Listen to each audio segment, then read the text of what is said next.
आज हम बताएंगे नवदा भक्ति के विषय में। जब भगवान राम वनवास काल के समय में भ्रमण करते करते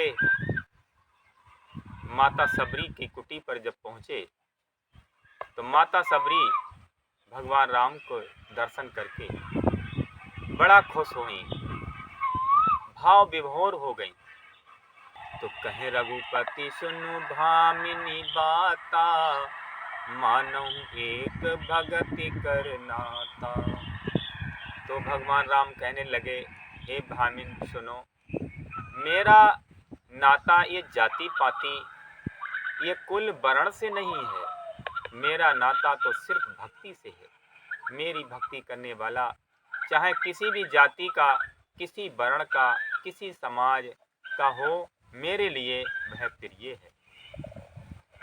नौदा भगति कहाँ तोय पाही, सावधान सुन धर्म नुमाही। और कहने लगे कि मैं नौदा भक्ति का उपदेश तेरे सामने कर रहा हूँ और तू ध्यान से उसको सुन और अपने हृदय में, अपने मन में, बुद्धि में धारण कर।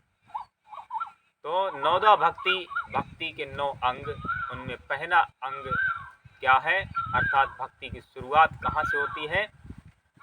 तो कहते हैं कि प्रथम भगति संतन कर संगा, दूसरी रति मम कथा प्रसंगा। पहली भक्ति संतों का संग है। भगवान की भजन भक्ति तभी हमें मिलती है, तभी हमारे मन पर रंग चढ़ता है जब हम भगवान के भक्तों का संग करते हैं, संतों का संग करते हैं, क्योंकि जैसी संगत और वैसा ही रंगत आ जाती है।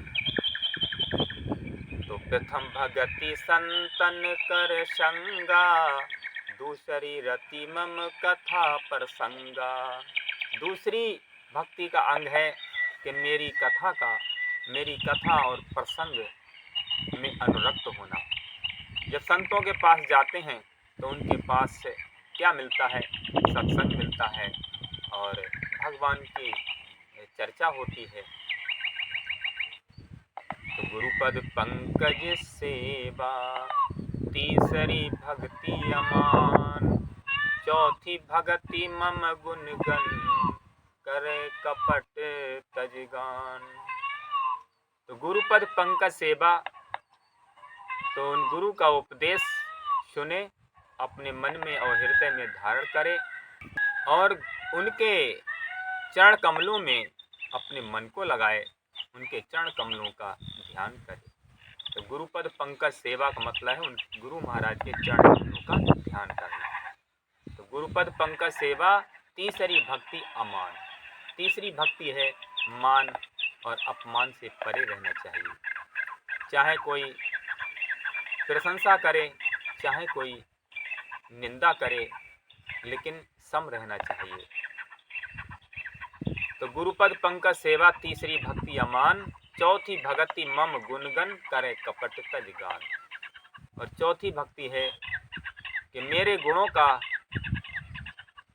गुणगान करे और कपट का त्याग करे। मंत्र जाप मम दृढ़ विश्वासा, पंचम भजन जो वेद प्रकाशा।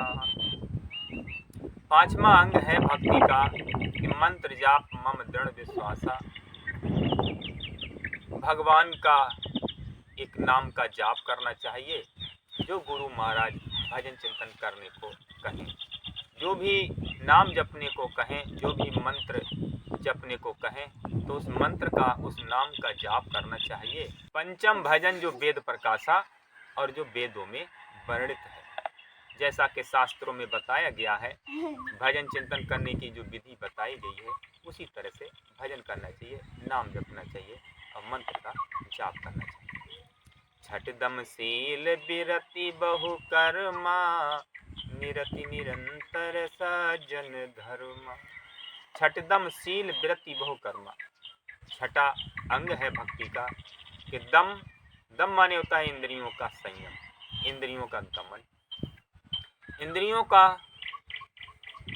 विषयों में जाना, मनमानी तरीके से विषय भोगों में लिप्त रहना, इस पर संयम साधना चाहिए। अर्थात इंद्रियों को अपने बस में रखना चाहिए। इंद्रियों पर संयम साध करके भजन चिंतन में मन को लगाना चाहिए। यही है दम। छठ दम शील।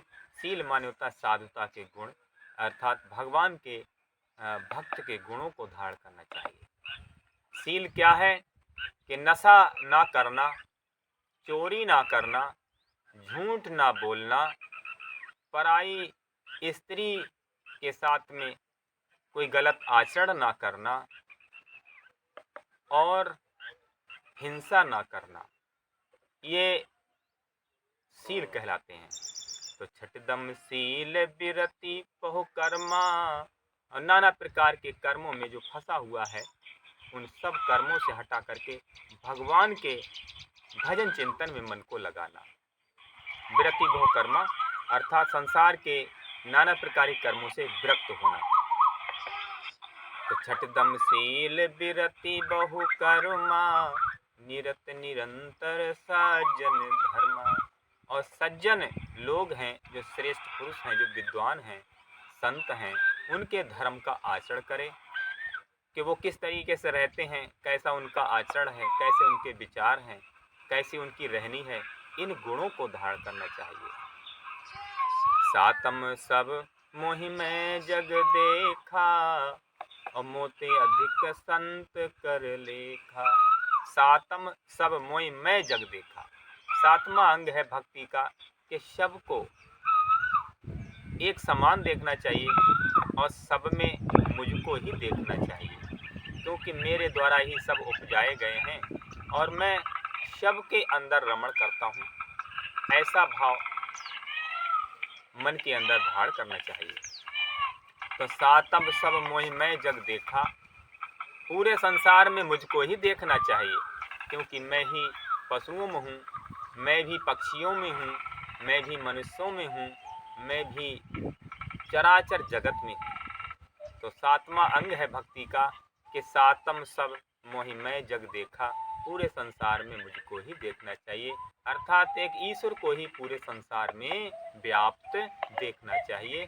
ऐसा अमोते अधिक संत कर लेखा। और कहते हैं कि मुझसे ज़्यादा गुरु का आदर करो, गुरु के प्रति श्रद्धा और भाव को धारण करो, उनसे प्रेम करो।